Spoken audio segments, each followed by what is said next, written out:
Good morning. मैं अखिलेश स्वागत करता हूं आपका goal with AK sir YouTube channel पे। आज है 5 अगस्त। 5 अगस्त को करंट अफेयर के एक और वीडियो के साथ मैं आपके बीच में हाजिर हूं। चलिए वीडियो को स्टार्ट करते हैं। तो सबसे पहले कल का जो क्वेश्चन था, क्वेश्चन ऑफ द डे, उसका उत्तर बता दिया जाए। उसके बाद आज के प्रश्नों को स्टार्ट किया जाए। तो कल का जो प्रश्न था उसको एक बार और देख लीजिए, सुन लीजिए। कल का प्रश्न था कि ताइवान के पूर्व राष्ट्रपति का नाम बताएं जिनका हाल में ही निधन हो गया है, जिन्होंने 1988 से 2020 तक ताइवान के राष्ट्रपति के रूप में कार्य किया था।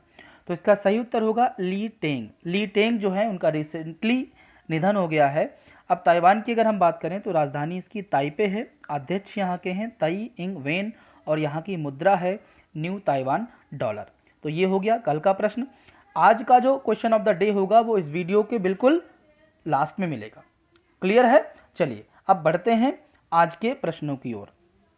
तो आज का पहला प्रश्न है, उसकी अगर बात करें तो इसमें दिया हुआ है कि हाल में ही किस बैंक ने कोना कोना उमेड़ अभियान लॉन्च किया है। हाल में ही किस बैंक ने कोना कोना उमेड़ अभियान लॉन्च किया है। तो इसका सही उत्तर क्या हो जाएगा?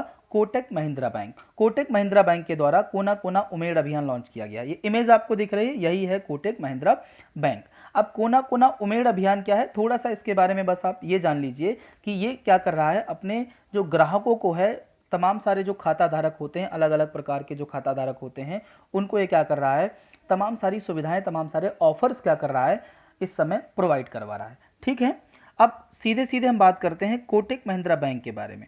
कोटक महिंद्रा बैंक की अगर हम बात करें तो इसका हेडक्वार्टर कहाँ हो जाएगा? मुंबई में। इसका हेडक्वार्टर मुंबई महाराष्ट्र में है। और इसके जो एमडी और सीईओ हैं, यानी प्रबंध निदेशक और साथ ही साथ मुख्य कार्यकारी अधिकारी जो हैं, उनका नाम है उदय कोटक। इसकी जो टैग लाइन है, लेट्स मेक मनी सिंपल। क्या है? लेट्स मेक मनी सिंपल, ये इसकी टैग लाइन हो जाएगी। यहाँ पर जो इमेज आप देख रहे हैं यही है आपके उदय कोटक भाई साहब। चलिए अब हम अगले प्रश्न की ओर बढ़ते हैं, दूसरे प्रश्न की ओर। दूसरा प्रश्न क्या कह रहा है उसको आप देखिए। दिया हुआ है, हाल में ही किसे पेटीएम मनी के नए सीईओ के रूप में नियुक्त किया गया है। ठीक है, पेटीएम मनी की बात कर रहा है, पेटीएम की बात नहीं कर रहा है। तो इसका सही उत्तर क्या हो जाएगा? वरुण श्रीधर। तो वरुण श्रीधर, यहाँ पर इमेज जो आप देख रहे हैं यही है वरुण श्रीधर। तो वरुण श्रीधर ने स्थान लिया है प्रवीण जाधव का। तो प्रवीण जाधव के स्थान पर वरुण श्रीधर नए आपके क्या होंगे? पेटीएम मनी के सीईओ होंगे। अब अगर हम पेटीएम मनी की बात करें तो पेटीएम मनी जो है एक सहायक कंपनी है किसकी, ये भी आप जान लीजिएगा। 197 कम्युनिकेशन इंडिया लिमिटेड की सहायक कंपनी है पेटीएम मनी। ठीक है, इसके सीईओ के बारे में अभी आपको बता ही दिया गया है। अब अगर हम पेटीएम मनी के बारे में और जानें तो इसका हेडक्वार्टर कहाँ पर है, ये आपसे प्रश्न पूछा जा सकता है। तो इसका हेडक्वार्टर हो जाएगा बेंगलोर में। बेंगलोर कहाँ पड़ता है? कर्नाटक में। ठीक है, चलिए अगले प्रश्न की ओर बढ़ते हैं। प्रश्न नंबर 3। प्रश्न नंबर 3 दिया हुआ है, विश्व रेंजर दिवस कब मनाया जाता है? विश्व रेंजर दिवस कब मनाया जाता है? तो मैं आपको बता दूं इसका सही उत्तर क्या हो जाएगा? 31 जुलाई, यानी ऑप्शन बी 31 जुलाई। अब विश्व रेंजर दिवस मनाता कौन है या इसको मनाने का प्रोत्साहन कौन देता है? तो एक संस्था है जिसको बोलते हैं international ranger federation. International ranger federation, इसमें 14 सदस्यीय एक संघ है। इंटरनेशनल रेंजर फेडरेशन का 54 सदस्यीय, माफ कीजिएगा, 54 सदस्यीय एक संघ है, वही इस दिवस को मनाने को प्रोत्साहित करता है। इस दिवस के अंतर्गत जो रेंजर होते हैं, दुनिया भर के जो रेंजर होते हैं, उनके कार्यों को प्रोत्साहित किया जाता है और उनके लिए जश्न मनाया जाता है। साथ ही साथ जो रेंजर अपने कर्तव्यों का पालन करते हुए नहीं रहे हैं, जिनकी डेथ हो गई है, उनको सम्मानित भी किया जाता है। ठीक है, अब हमारे पास पॉइंट है कि रेंजर होते कौन है, रेंजर कौन होते हैं। ठीक है, तो याद रखिए कि रेंजर ऐसे व्यक्ति हैं जो पार्कलैंड्स, प्राकृतिक रूप से संरक्षित क्षेत्रों का रखरखाव और सुरक्षा प्रदान करते हैं। आमतौर पर उन्हें पार्क रेंजर या वन रेंजर भी कहा जाता है। वनों वगैरह में जो होते हैं इन्हीं को हम लोग क्या बोलते हैं? वन रेंजर बोलते हैं। अब बात करते हैं प्रश्न नंबर 4 की। प्रश्न नंबर 4 दिया हुआ है, ध्यान दीजिएगा कि हाल में ही रक्षा मंत्रालय ने, ठीक है, रक्षा उत्पादन और निर्यात प्रोत्साहन नीति 2020, नीति का नाम देखिएगा, रक्षा उत्पादन और निर्यात प्रोत्साहन नीति 2020 का प्रारूप तैयार किया है। इस नीति के द्वारा एयर स्पेस और रक्षा वस्तुओं और सेवाओं में 2025 तक कितने लाख करोड़ रुपए का टर्नओवर हासिल करने का लक्ष्य रखा गया है। ठीक है, तो याद रखिएगा, मैं आपको बता दूं कि इसका सही उत्तर हो जाएगा 2.25 लाख करोड़।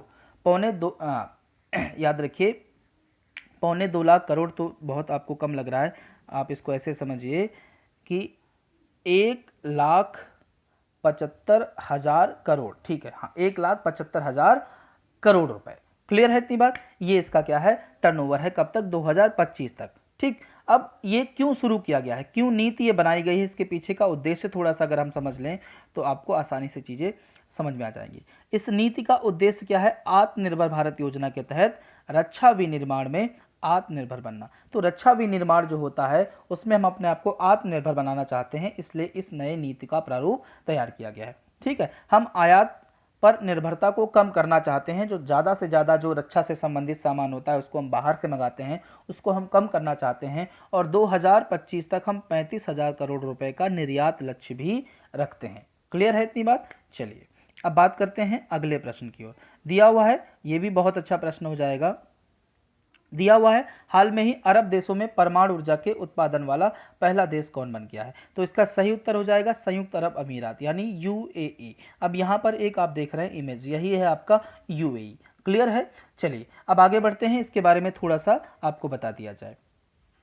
तो यूएई ने क्या किया है कि अपना पहला परमाणु ऊर्जा संयंत्र की स्थापना कर ली है। अरब देशों में इससे पहले कहीं पर भी किसी के पास भी परमाणु ऊर्जा संयंत्र नहीं था, यूएई पहला देश ऐसा बना है। तो संयुक्त अरब अमीरात का जो परमाणु ऊर्जा संयंत्र है उसका नाम क्या है, बाराक परमाणु संयंत्र।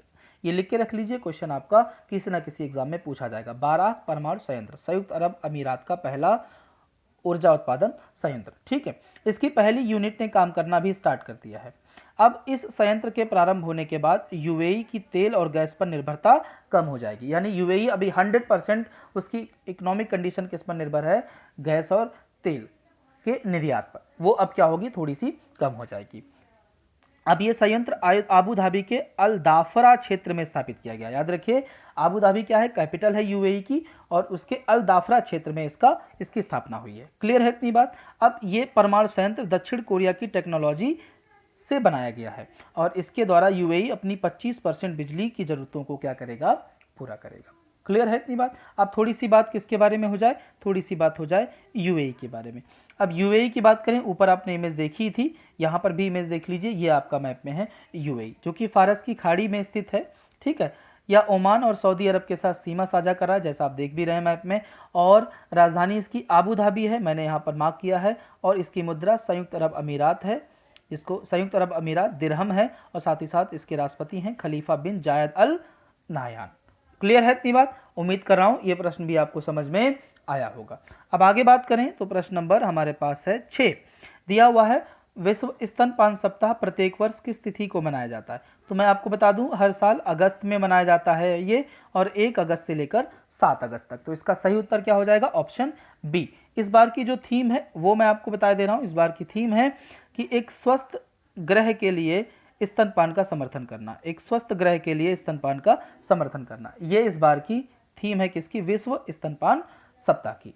क्लियर है? चलिए अब आगे बात करते हैं अगले प्रश्न की ओर। दिया हुआ है, ये भी बहुत अच्छा प्रश्न है, छोटे छोटे प्रश्न कुछ मैंने भी शामिल किए हैं इसमें। दिया हुआ है हाल में ही केंद्र शासित प्रदेश दादरा और नगर हवेली, साथ ही साथ दमन और दीव ने किस मोबाइल ऐप को लॉन्च किया है? एक मोबाइल ऐप लॉन्च किया गया है, ठीक है, जिसका नाम है ई मित्र। ये किसके द्वारा लॉन्च किया गया है? दादरा और नगर हवेली, साथ ही साथ दमन व दीव के द्वारा लॉन्च किया गया है। अब इसका उद्देश्य क्या है कि ऑनलाइन जो परीक्षाएं, ऑनलाइन जो शिक्षा होती है उसको प्रदान करना। ठीक है, उम्मीद कर रहा हूं ये आप समझ गए होंगे। अगला जो प्रश्न है ये बहुत अच्छा प्रश्न है, प्रश्न नंबर 8। दिया हुआ है हाल में ही एनजीटी ने अगती द्वीप में किन पेड़ों के काटने पर अंतरिम रोक लगा दी है? हाल में ही एनजीटी ने अगती द्वीप में किन पेड़ों के काटने पर अंतरिम रोक लगा दी है? ठीक है, तो इसका सही उत्तर क्या होगा, नारियल।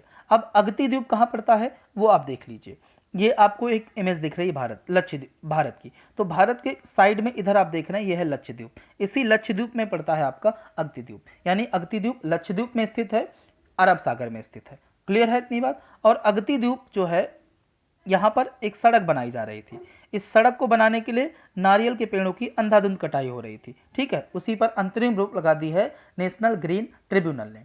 क्लियर है? अगती द्वीप की अगर हम बात करें तो ध्यान दीजिएगा सॉरी, अगती द्वीप की बात करें तो 7.6 किलोमीटर लंबा है, ठीक है, 7.6 किलोमीटर लंबा द्वीप है, लक्षद्वीप में है, मैंने आपको अभी बताया।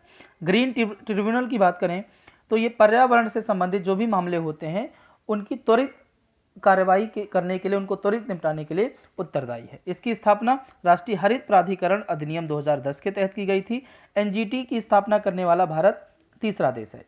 इसके अलावा केवल ऑस्ट्रेलिया और न्यूजीलैंड के पास ही ऐसा निकाय है, यानी विश्व में केवल 3 देश हैं जिनके पास इस प्रकार का निकाय है, न्यूजीलैंड, ऑस्ट्रेलिया और भारत। क्लियर है? चलिए आगे बात करते हैं। अगला प्रश्न दिया हुआ है प्रश्न नंबर 9। प्रश्न नंबर 9 कह रहा है कि हाल में ही जॉन ह्यूम का 83 वर्ष की आयु में निधन हो गया। वे किस देश के नेता थे? यहाँ पर एक फोटो देख रहे हैं, यह है जॉन ह्यूम, ठीक है, ये आयरलैंड के नेता थे। तो उत्तरी आयरलैंड में एक आपका आंदोलन हुआ था, उसके वहाँ पर स्वतंत्रता, वहाँ की आज़ादी के लिए एक आंदोलन हुआ था जिसमें इन्होंने पार्टिसिपेट किया था। इनको बाद में शांति का नोबेल पुरस्कार भी दिया गया था, ठीक है, शांति का नोबेल पुरस्कार भी दिया गया था और ये नोबेल पुरस्कार इनको 1998 में मिला था। 1998 में शांति का नोबेल पुरस्कार मिला था, जो कि इन्होंने डेविड ट्रिम्बल के साथ साझा किया था। 2 लोगों को मिला था, जिसमें से डेविड ट्रिम्बल और आपके जॉन ह्यूम साहब। क्लियर है? तो जॉन ह्यूम हो गए आपके। अब आगे बात करते हैं प्रश्न नंबर 10 की। प्रश्न नंबर 10 दिया हुआ है कि हरियाणा पंचायत चुनाव में महिलाओं के लिए कितने फीसदी सीटें अब आरक्षित हो गई हैं। अभी रिसेंटली क्या हुआ था, मैंने आपको एक वीडियो बताया भी था कि हरियाणा सरकार ने एक प्रस्ताव जो है पारित किया है, एक प्रस्ताव पारित किया है जिसमें वो पंचायत चुनाव में महिलाओं को 50% आरक्षण देने पर विचार कर रही है, ठीक है, या उसने विचार देने का फैसला किया है। अब उस प्रस्ताव को कैबिनेट के द्वारा तो मंजूरी मिली गई थी, अब हरियाणा विधानसभा के द्वारा भी मंजूरी मिल गई है। तो अब महिलाओं को क्या किया जाएगा कि पंचायत के चुनाव में 50% रिजर्वेशन दिया जाएगा, 50%। तो हरियाणा अकेला नहीं है जो महिलाओं को 50% पंचायत के चुनाव में रिजर्वेशन दे रहा है, इसके अलावा और भी कई बड़े राज्य हैं, तमिलनाडु, आंध्र प्रदेश जैसे तमाम राज्य हैं जो महिलाओं को 50% रिजर्वेशन देते हैं। क्लियर है? रिसेंटली कौन बना है? हरियाणा, ये याद रखिएगा। अब बात करते हैं प्रश्न नंबर 11 की। अब प्रश्न नंबर 11 दिया हुआ है, जो कि बहुत अच्छा प्रश्न है, कि किस राज्य सरकार ने हाल में ही अपने अधिकारियों को 20 अगस्त 2020 से इंदिरा रसोई योजना शुरू करने के निर्देश दिए हैं, ठीक है। तो इसका सही उत्तर क्या हो जाएगा? राजस्थान। राजस्थान के मुख्यमंत्री अशोक गहलोत ने निर्देश जारी किया है कि 20 तारीख से इंदिरा रसोई जो है 20 अगस्त 2020 से इंदिरा रसोई जो है वो कार्य करना प्रारंभ कर दे। अपने अधिकारियों को उन्होंने ये निर्देश दिए हैं। क्लियर है इतनी बात? चलिए अब देखते हैं, समझते हैं। अब ये जो रसोई होगी इसके तहत क्या किया जाएगा? गरीब और ज़रूरतमंदों को भोजन प्रोवाइड किया जाएगा। 8 रुपये प्रति प्लेट ये भोजन दिया जाएगा, याद रखिएगा, 8 रुपये प्रति प्लेट ये भोजन दिया जाएगा, ठीक है। इस पर हर साल सरकार 100 करोड़ रुपए खत्म करेगी। 8 रुपये प्रति प्लेट भोजन और हर साल 100 करोड़ रुपए खत्म करेगी राजस्थान सरकार। प्रति वर्ष लगभग 4 करोड़ 87 लाख लोगों को भोजन प्रोवाइड करवाया जाएगा। मेनू में क्या रहेगा? प्रति थाली 100 ग्राम दाल, 100 ग्राम सब्जी, 250 ग्राम चपाती और अचार मेनू निर्धारित किया गया है। क्लियर है इतनी बात? उम्मीद कर रहा हूँ ये आपको समझ में आया होगा। इंदिरा रसोई की शुरुआत 20 अगस्त से राजस्थान में होगी। अगला प्रश्न बहुत इंपॉर्टेंट प्रश्न हो जाएगा क्योंकि टेक्नोलॉजी से जुड़ा हुआ है। दिया है कि 3 लाख सीसीटीवी कैमरों वाला भारत का सबसे ज़्यादा निगरानी वाला शहर कौन बन गया है? तो ये हो गया है आपका हैदराबाद। हैदराबाद, ये आप इमेज देख रहे हैं, ये पड़ता है हैदराबाद, ठीक है। तो अब देखते हैं कि क्या क्या पॉइंट इससे पूछे जा सकते हैं। तो मैं बता दूं, एक रिसेंटली रिपोर्ट आई है, ठीक है, ब्रिटेन की एक कंपनी है जिसका नाम है कंपैरेटिव। कंपैरेटिव द्वारा एक लेख प्रकाशित किया गया जिसमें कहा गया है हैदराबाद को वैश्विक स्तर पर शीर्ष 20 सबसे अधिक सर्वेक्षण वाले शहरों में 16वां स्थान दिया गया है। यानी सबसे ज़्यादा सीसीटीवी 20 विश्व के सबसे ऐसे शहर जहाँ पर सबसे अधिक सीसीटीवी लगे हैं उनमें 16वां स्थान किसको मिला है? हैदराबाद को। भारत में अगर देखें तो पहला उसका स्थान है, ठीक है। नंबर 1 पर कौन है विश्व में? चीन का ताइयुआन शहर, जहाँ पर लगभग 4.25 लाख सीसीटीवी कैमरे लगे हुए हैं। क्लियर है इतनी बात? ताइयुआन विश्व में नंबर 1 है। भारत में नंबर 1 कौन है? हैदराबाद। हैदराबाद विश्व में 16वें नंबर पर आता है सीसीटीवी के मामलों में। अब बात करते हैं प्रश्न नंबर 13 की। प्रश्न नंबर 13 दिया हुआ है, हाल में ही 2020 आईपीएल किस देश में आयोजित किया जाएगा या खेला जाएगा? तो इसका सही उत्तर क्या है? संयुक्त अरब अमीरात यानी यूएई में खेला जाएगा। रिसेंटली एक बैठक हुई 2 अगस्त 2020 को एक बैठक हुई और ये बैठक किसकी हुई थी? आईपीएल गवर्नर काउंसिलिंग की। इस बैठक में फैसला लिया गया कि ये 2020 वाला आईपीएल कहाँ होगा? यूएई में होगा। कब से कब तक? 19 सितंबर से 10 नवंबर तक खेला जाएगा, ठीक है। और इसके मैच दुबई, शारजाह और आबू धाबी में आयोजित किए जाएंगे। और एक पॉइंट आपको याद रखना है कि सरकार से अनुमति इसकी ली गई थी, भारत सरकार से, उसने भी इसके लिए अनुमति दी थी है। तो आईपीएल वाले जो हैं उनके लिए खुशखबरी है। प्रश्न नंबर लास्ट है इस वीडियो का, क्वेश्चन नंबर 14 दिया हुआ है कि नई शिक्षा नीति 2020 किस कार्यदल की सिफारिश पर आधारित है। तो नई शिक्षा नीति 2020 यानी न्यू एजुकेशन पॉलिसी 2020 को हम पढ़ा चुके हैं, इसका वीडियो भी अपलोड कर चुके हैं, आप उसको देख लीजिएगा। बस इसमें पूछा है कि ये नई शिक्षा नीति का जो प्रारूप तैयार किया गया था उसके लिए एक समिति का गठन किया गया था, उस समिति के अध्यक्ष कौन थे, तो वो थे आपके के कस्तूरी रंगन। तो ऑप्शन इसका बी हो जाएगा। ठीक है, तो अब चलते हैं आज के क्वेश्चन ऑफ डे पे। तो आज का क्वेश्चन ऑफ डे क्या है उसको हम लोग समझ लेते हैं। आज का क्वेश्चन ऑफ डे है, बहुत अच्छा क्वेश्चन है, कि अयोध्या में मस्जिद निर्माण के लिए किस ट्रस्ट की स्थापना की गई है। ठीक है, मंदिर निर्माण की बात नहीं करेंगे क्योंकि मंदिर निर्माण के लिए जो ट्रस्ट बना था वो काफ़ी पहले ही बन चुका था। अभी रिसेंटली अयोध्या में मंदिर निर्माण के लिए एक ट्रस्ट की स्थापना की गई है। सुप्रीम कोर्ट द्वारा जो 5 एकड़ ज़मीन दी गई थी मस्जिद निर्माण के लिए, उसी के लिए ट्रस्ट की स्थापना की गई है, उसका नाम आपको कमेंट में बताना है। तो इस वीडियो को हम लोग यहीं तक रखेंगे। अगर आपको वीडियो पसंद आया हो तो इस चैनल को सब्सक्राइब करें और वीडियो को लाइक करें और मैक्सिमम से मैक्सिमम लोगों तक इस वीडियो को शेयर करें। Thank you very much.